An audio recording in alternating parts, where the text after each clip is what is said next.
तो चलिए आज हम दुनिया के सबसे रहस्यमयी और पूजनीय जगहों में से एक की गहराई में उतरते हैं। तिरुपति मंदिर, एक ऐसा मंदिर जो विरोधाभासों से भरा है। 2.5 लाख करोड़ रुपए। जी हाँ, ये है तिरुपति मंदिर की संपत्ति का अंदाजा। और इसी के साथ ये बन जाता है दुनिया का सबसे अमीर मंदिर। पता है, ये रकम इतनी बड़ी है कि दुनिया के कई छोटे मोटे देशों का बजट भी इसके आगे कुछ नहीं है। लेकिन अब सवाल ये उठता है कि अगर मंदिर इतना अमीर है तो फिर इसके देवता को कर्ज में डूबा हुआ क्यों माना जाता है? यही है इस मंदिर का सबसे बड़ा पैराडॉक्स। सोचिए जरा, एक मंदिर जिसके पास बेहिसाब दौलत है लेकिन जिसके भगवान वो खुद कर्जदार हैं। ये एक ऐसा रहस्य है जिसे आज हम समझने की कोशिश करेंगे। और बातें सिर्फ दौलत और कर्ज की नहीं है। जरा ये सोचिए, एक ऐसी मूर्ति जिसे पसीना आता है। जी हाँ, गर्भगृह का तापमान हमेशा ठंडा रहता है। इसके बावजूद मुख्य मूर्ति से पसीना बहता है और पुजारियों को इसे लगातार पोंछना पड़ता है।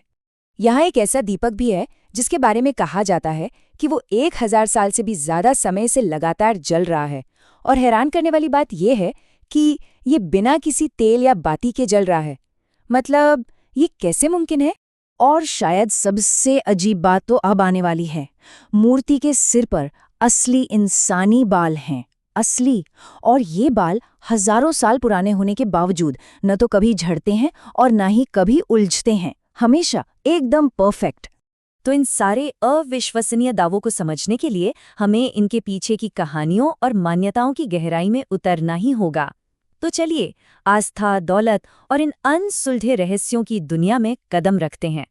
इसकी कहानी शुरू होती है पौराणिक कथाओं से, एक ऐसी परीक्षा से जिसने देवताओं का भाग्य ही बदल कर रख दिया। और इसी घटना ने भगवान विष्णु को धरती पर आने के लिए मजबूर कर दिया। अब यहाँ जो बात सबसे दिलचस्प है वो ये है कि कैसे सिर्फ एक घटना से तिरुपति की पूरी कहानी शुरू हो जाती है। देखिए, सबसे पहले भृगु ऋषि को ये तय करने के लिए चुना जाता है कि यज्ञ के लिए सबसे योग्य देवता कौन है। फिर वो सोते हुए भगवान विष्णु की छाती पर, जहां देवी लक्ष्मी का वास होता है, वहां लात मार देते हैं। इस अपमान से और विष्णु जी के शांत स्वभाव से नाराज होकर लक्ष्मी जी वैकुंठ छोड़कर धरती पर चली जाती हैं। और बस दिल टूटे विष्णु जी उनकी तलाश में पृथ्वी पर उतर आते हैं। सब कुछ बस यही से शुरू हुआ। तो चलिए अब आगे बढ़ते हैं और देखते हैं कि ये कहानी कैसे उस सबसे बड़े पैराडॉक्स को जन्म देती है। मतलब एक अमीर देवता के कर्ज में होने की कहानी। एक ऐसा कर्ज जिसे आज तक चुकाया जा रहा है। तो हुआ ये कि धरती पर भगवान विष्णु श्रीनिवास के रूप में रह रहे थे और उन्हें राजकुमारी पद्मावती से प्यार हो गया। पद्मावती के पिता आकाश राजा शादी के लिए मान तो गए, लेकिन उन्होंने एक बड़ी शर्त रख दी। उन्होंने शादी के खर्च के लिए एक बहुत बड़ी रकम की मांग की। अब धरती पर एक आम इंसान के रूप में रह रहे श्रीनिवास के पास इतने पैसे कहाँ से आते? तो उन्होंने धन के देवता कुबेर से एक बहुत बड़ा कर्ज लिया। और ये देखिए, श्रीनिवास ने कुबेर से क्या वादा किया। उन्होंने कहा कि वो ये कर्ज ब्याज के साथ कलयुग के अंत तक चुका देंगे। सोचिए कितना लंबा वादा।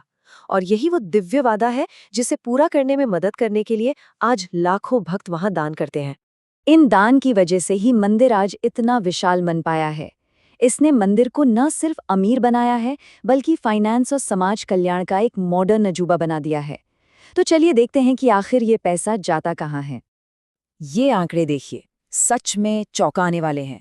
11 टन से ज्यादा का सोने का भंडार, 5000 करोड़ से ज्यादा की सालाना आमदनी, 12,000 करोड़ रुपए फिक्स डिपॉजिट में, 10,000 करोड़ स्टॉक मार्केट में। ये सब मिलकर एक बहुत बड़ा, मतलब एक विशाल आध्यात्मिक और वित्तीय साम्राज्य बनाते हैं।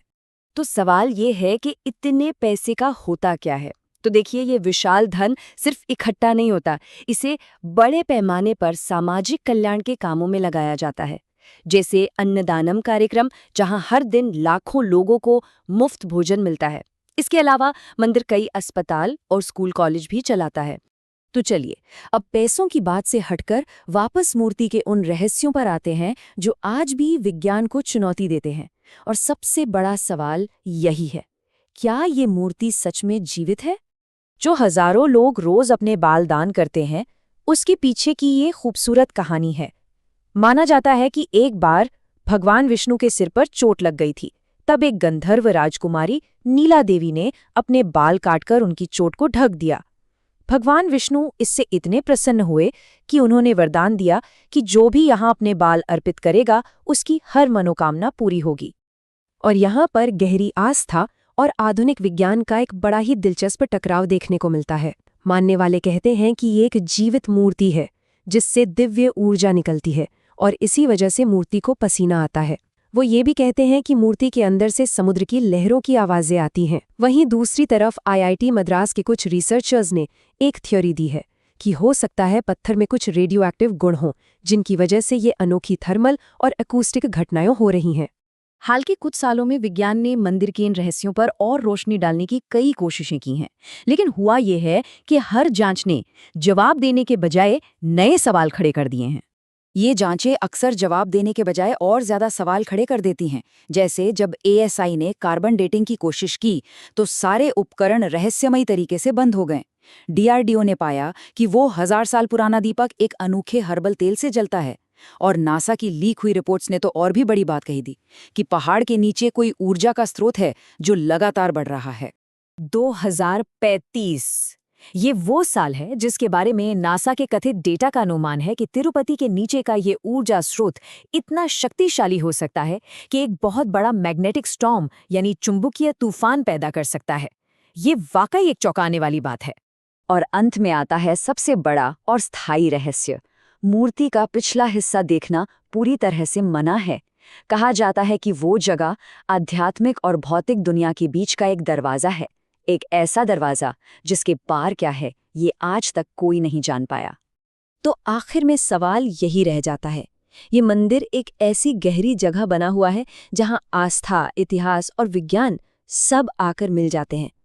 तो क्या तिरुपति दिव्यता का कोई पोर्टल है, या किसी प्राचीन भूली बिसरी टेक्नोलॉजी का सबूत, या फिर ये उन रहस्यों का एक स्मारक है जिन्हें विज्ञान आज तक हल नहीं कर पाया है?